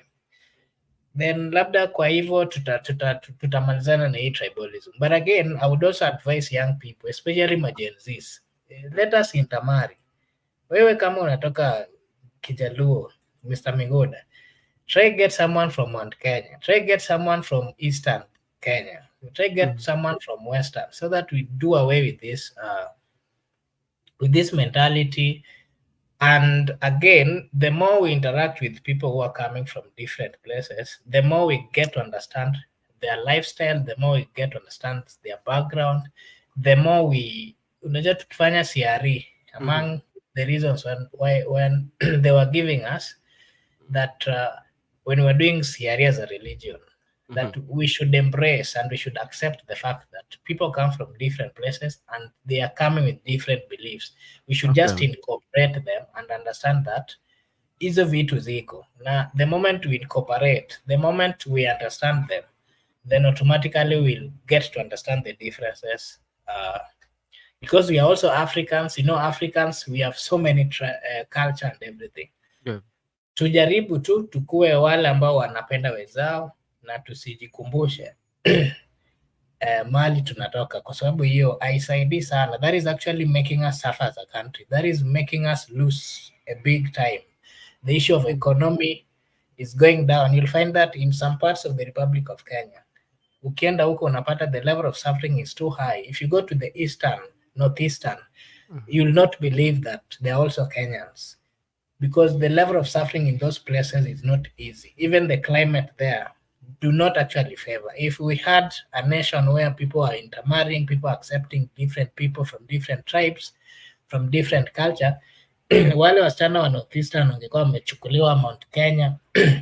Pia wakirudi huko wajue that there's a green part of the country. There's a green part of the country like Kericho and those other places. So I think it is a big thing. Okay, thank you so much, Makobura, for that, and I agree with you. Sometimes Mato anataka kuingia, so let me give him the link. Okay, give Mato the link as I drop. I want to do some work. I want to do some work. Then I'll be back in a few, and I want to thank everybody who is here with us on the show, and thank you for your support. And if you're new here, and just join by subscription, so that we can continue having a conversation as we build a new country. Thank you so much. I'm dropping. I'm coming in the next 5 minutes. Thank you. As you leave, allow me to acha nijibu ndugu yangu hapa, and then Migunda you'll come in. Laban alikuwa amesema kitu hapa alikuwa amesema aje ati kwa hivyo ni nani? Ni Laban alisema ama ni nani? Labda ni wewe, ni kwamba alikuwa ameandika nikimnukuu, wewe ni wale ambao walikuwa naitwa na mwalimu wewe kuja ofisini. Hapana, as much as Kiswahili yangu ilikuwa chache, as much as I was not really good in Kiswahili, but I think I was among wale wenye walikuwa napambana nayo, so sikuwa na shida mingi sana. Kenya Mkora, karibu BBM. Unaweza tuambia we Kiswahili ilikusumbua ukiwa wapi? So before you get into the topic of today. Unajua mimi ni Mkamba. Mimi Kiswahili nilikimenya kitambo sana. Mimi nimetoka Mombasa nusu. Natoka Machako zio tunaitanga Mombasa nusu. Okay. Na tunasemanga kimenya, si kujua. That is nice. That is nice. Sisi kuzungumza Kiswahili is like a luxury, lakini siku hizi tunapambana. Miguda hapa anaweza ongea throughout the whole interview na Kiswahili. Hata mimi niko nyuma yake, niko karibu kufikia hapo. Sasa unajua ujasikia Motiso Mohamud. Na kiendo kwa Kiswahili hakuna ni ile ya Kikamba. Ndani. Anyways, kuna kitu nilikuwa nataka kucheka hapa hivi, and it's also a point that I'm trying to make. Unaona ukimekio fun ya coming from shags and places kama hizo, unajua kuna nasi ati naingilia watu ushago, unajua kuna ushamba ingine ni noma, yani huwezi punzika anywhere. And why am I coming to this is because I want to bring a political point here. I've been laughing a lot and looking at Ruto, and Ruto is such a big fool. You know why? He doesn't understand this impeachment that is pushing for Gachuagua, do you understand? People are looking and they're trying to find out if it's possible to actually impeach the presidency, because we've already tried the governors. We already know we can take them out. Nobody has ever chattered in this easy maji kubwa kubwa za can we impeach the presidency. Now, who's the presidency? Remember yeye time yake na Uhuru, yeye alikuwa anasema amwezi nitoa, we are tied by the by the belt, tumefunganishwa pamoja. Yeah, Now, by the constitution. Now if this one goes, iya Gachuagua akiache yende, who's next in the presidency? Of course, the president, because it would have confirmed to us that it is possible. Exactly.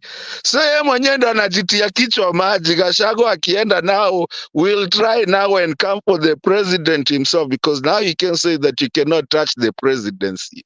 So now we are coming for him how I'm praying it goes, because Gachuagua will not go quiet. He'll be that thing ile nani anaitwaje, the current speaker alisema the divorce will be messy and loud. Gachuagua will not just go like that. Atalipuka. And with casualties. Casualties. Aendi peke yake, wacha aende. Mimi nafurahi. And anyway, like you said earlier, I think it's one of you that said, us Gen Z, I mean the Gen Zs, the millennials, we really don't care what these guys do in there. Wacha mwenye anafaa kungolewa ngolewe. We are not going to defend anyone. Ngwaneni, because we need it very loud and very gisty so that we can understand what goes in there. Kwanza, I'm waiting for Moses Kuria to speak. Mbona mjapatia Moses Kuria mic? I'm waiting for him to speak when you're Anyway, that's all I wanted to say, and also say hi to you guys. I really appreciate. I watch you guys every time. You guys mnajua na kwanga to, watching you guys.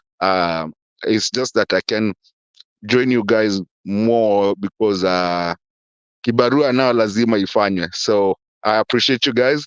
I'm still listening in the back. Santini, thank you so much for the opportunity. Thank you. Thank you so much, Mato. They should teach you. You've really, Kevin Nabura, you have really natural stories to tell.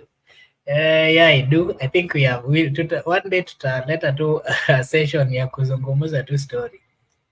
The stories are many. I also saw you said that I should intermarry to fit in. Possibly we are still pursuing those areas. With the time we'll get to understand how it works. Yeah, so Mr. Miguda, maybe anything that you want to say before we close? I think I'll just say my round up. We have tried to, at least we have exhausted most of the topics. Mimi pia nilikuwa, my soulmate was in Morema until Rigiji happened. Akisema mtu asiguze Murema. So I stopped going to Murema to look for that soulmate. But once he's impeached, I'll go back to Murema. So let him be impeached, then we'll intermarry that at least we can have a cohesive nation. That was my last comment, Makubura. Okay, I hope utachagua one of the Murema counties. Actually, I've said my soulmate is in Murema until Rigiji happens. Rigiji told us that musiguze Murema. So Rigiji ndio baba ya wa Murema. So lazima you have to take permission from Rigiji before you start confusing msichana kutoka Murema. Yeah, so because most of the time when I was talking to them on Kenyan ladies, they were telling me usiguze Murema. Rigiji alisema hivyo. So I was like, okay, it's fine. But now at least I'll go back to them and I'll appeal to them. Now Rigiji has been impeached. Alisema tusiguze Murema. Now can we try to guza Murema? What I'm trying to say in short is that let us have this intermarriage thing. Because once we understand that we are diverse, diversity is not disability. That now because we are diverse as a country, now we are in short of not interacting. Let us allow ourselves to intermarry so that we can kill this thing so-called tribalism once and for all. Because if you look at the millennials, people from my community, the millennials, they have intermarried. the millennials, by saying the millennials, I quote people like the millennial leaders from our community. None of them is married to ladies from our community. Some have married people from Mount Kenya. The likes of Babu Owino, Jalango. Yeah, They've Babu actually Owino, shown a Jalas, good way. even the late Fidel. You see, so those people who are millennials in our community, and even the Gen Zs, our friends from our community, most of them have married from Kamba Nation. And so probably even us, I think we are heading to maybe Mulema or Kamba Nation. So as we have started to emulate that issue of intermarriage, leave alone the Gen X and the silent generation. The silent generation and the Gen X, they have that perception of tribalism. That's why you find that most of our grandparents and our parents are from same community. But the millennials, the Gen Zs, they have moved across the tribe. That's our community. And also the Gen Alpha, the coming generation. Now with them, they don't understand even the issue of tribalism. With them, even currently, they are going to the same school with different people from other communities. So this issue of tribalism, as for us, the coming generation, we are done with it. We are tribeless. We don't understand the language of tribalism. For Generation X and the silent generation, bye-bye for that tribalism. So once it is gone, we will go back to Mulema and we will get those people. To our viewers, we are very grateful. Actually, before you finish, I had this question that I wanted to hear your side. The Gen Zs, you remember, they were coming up and saying that they are partyless, but again, that unity. Are you seeing a possibility of it being itaamshwa mpaka ifike hii election ya 2027? Are you seeing a possibility where they're going to maybe front someone for these national positions? Wewe kama mwana Gen Z, what is your take on that? Yeah, I don't want to diminish our unity. We are united, bro. We are very much united. And we are not going to be... The problem is our senior brothers, the Gen X, they are trying to divide us. They're trying to tell us that they're trying to tell us things which you don't understand. But as for the Gen Zs, we are not... You watch, even today, when Morara was arrested, we were the minimal law courts. I don't know even where Morara is coming from. Because I know that he's doing the oversight work, he's exposing the stall projects. I support him as my fellow Gen Zs. I don't care which tribe he's coming from. So I think we are united. Look at the way today you are very many. You are in town. You saw the way people were many at archives. We escorted Morara up to his office at Kahawa, irrespective of the tribe. So as Gen Zs, we don't mind going forward. We are united, but it doesn't mean that we must front a presidential candidate in 2027. We can even have our candidate in 2032. But if you can have a viable candidate, it doesn't mean to be a Gen Z to be president. You can even be a Gen X or a millennial, but provided that your ideologies resonate so well with our ideologies, we'll vote for you. Right now, we lack a candidate. That's why people have said, Ruto against anything, that anything will beat Ruto. So if you can it needs just a very genius politician who can resonate so well with the Gen Zs and can find himself to the ballot 27, then we will vote for him. Because most of Gen Z, they were very categorical. We are tribeless. We are partyless. We don't take sides. Even, you see today, the issue in the National Assembly, they thought that we will occupy parliament to stop the impeachment. We cannot occupy parliament. That is not our business. As we are focused on uniting the nation, we want one Kenya, one flag, one United Nation, one indivisible country, whereby it doesn't matter. We don't care who you are. Provided that you have the meritocracy, we will give you that vote. We are supporting Morara because Morara is exposing the stall project, is oversighting. We are not supporting Morara because Morara is coming from a certain ethnicity. That's why we don't mind what's going on currently in parliament, because we know that these current MPs, we are going to send a good number of them home, because as we have votes, we have the voters card and we are registered. For those who have not registered, we are trying to give them civic education that they can get the IDs, they get the voters card so that they can be registered. Because most of the members of parliament are not going to make a comeback, but there are those who are going to make a comeback. So the issue of Gen Z, the morale is not down. The morale is just, it has been postponed. Our victory has been postponed, but we are just united. When Morara was arrested, you saw how we had many meetings on the X Spaces, TikToks. People were concerned about one of their comrade. So we are united. The problem is we do not have the viable candidate against Ruto in 2027. Once we can identify one candidate, we can rally behind that candidate and we will vote for him. To our people who are not patriots, let us love our country, because even there's a say that says, if you love our country, if you love your country, why can't you love your countrymen? So tell the people of Murema that they should love their countrymen. They should not focus on the tribal which they are being preached upon to them. Let them just let them just love their countrymen, irrespective of where we are coming from. Makubura, that's my take on the unity of Gen Zs. We are on. Our victory was just postponed, but we are not dead. Okay, one day 99 anasema nimeandika hapa comment ati kwanza kuna mmoja najua hapo hapa Woi anasema kina Obura waliwaacha wanataka tu yelo. Ndakuambia okay, one day nataka mtu kutoka the lake, maybe Mr. Miguda utamsaidia. Then Laban is saying read them there comment once. Laban is saying, Mato, you could have advised your brother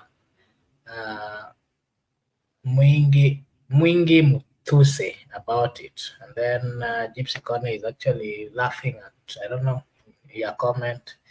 And then Laban is saying, Miguda chunga juu ya ilot itaenda. Judith anasema mlishaguza Murima, sasa usiseme ya kwamba uli hold on. Yeah, so those are the comments. On the issue of Morara, I like what he's doing, and as a Gen Z or as a Kenyan citizen, I am actually not even concerned of where he's coming, his tribe. Personally, I do not know hata sijui huyo Morara ni tribe gani. I'm not interested. I'm only interested in what he's doing, and as a person, I'm really supporting him. And if he continues with the same move of trying to help the people of Kenya know where they are, if he reminds us of what the leaders we gave a chance to run this country they're not doing, it's a good thing. We should actually support him. Mato anasema yelo tuliachia UDA, walitunyang'anya kala yetu Wakamba. Okay. Yeah, so one day kina Miguda ni kama wanatafuta yelo, sijui watawapata wapi, sijui wataenda UDA. Miguda, maybe your last remarks before sasa tufunge. Unaweza jibu hizi mambo ya yelo alafu tufunge. Mi nasema tu si ati Rigiji alitukataza tusiguze Mrima. Sasa wakishamwimpeach washaguza Mrima. Sasa watu wataenda huko. What we are saying that let the lake meet the mountain. Wacha mlima ikutane na watu wa maji.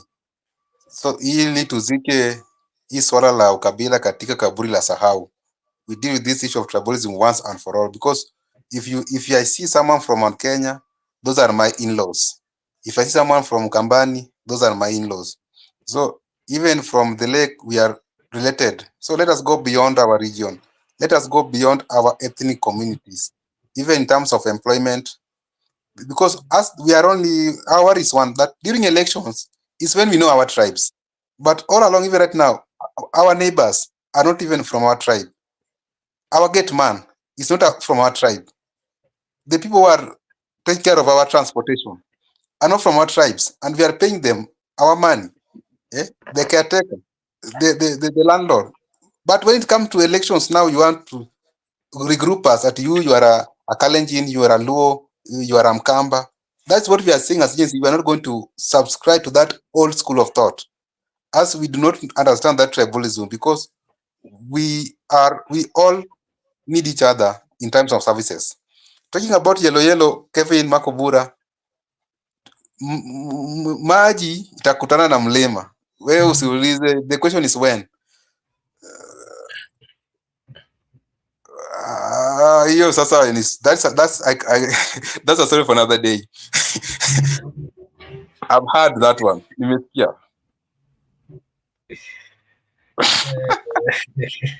Hizo sasa ni stories za siku zingine. What I wanted to tell to our viewers, okay.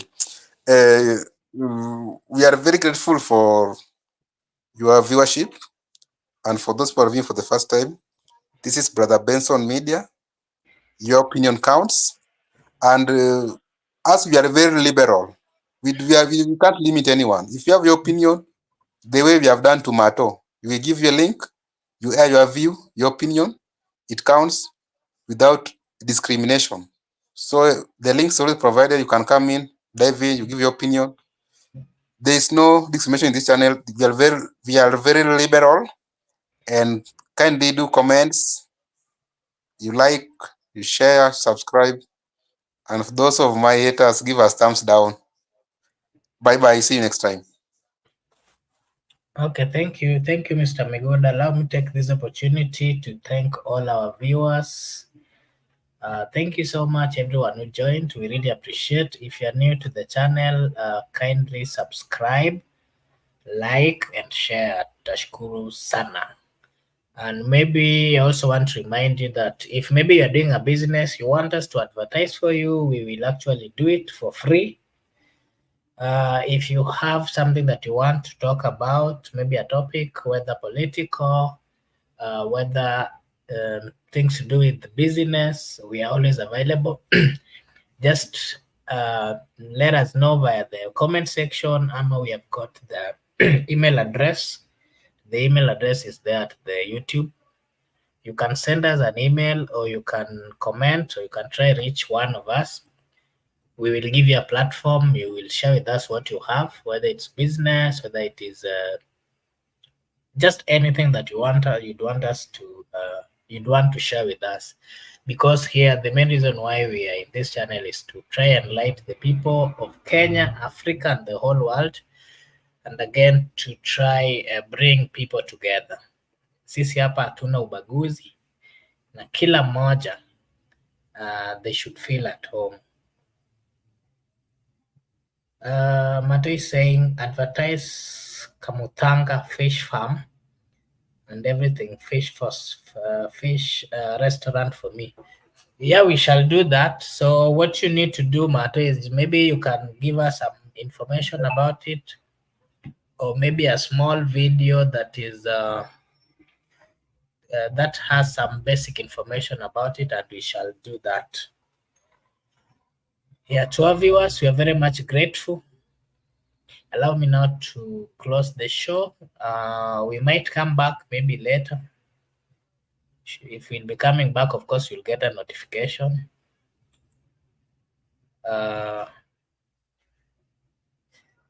Matt is saying YouTube, it's on YouTube.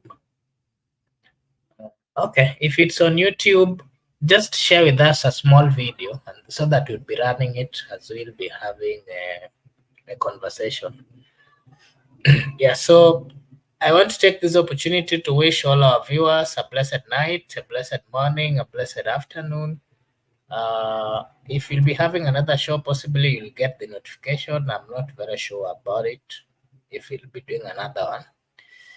But for now, thank you so much for being with us. Thank you for your support. Thank you for subscribing. Thank you for standing with us. Until later on, have a blessed day, blessed night, and bye-bye.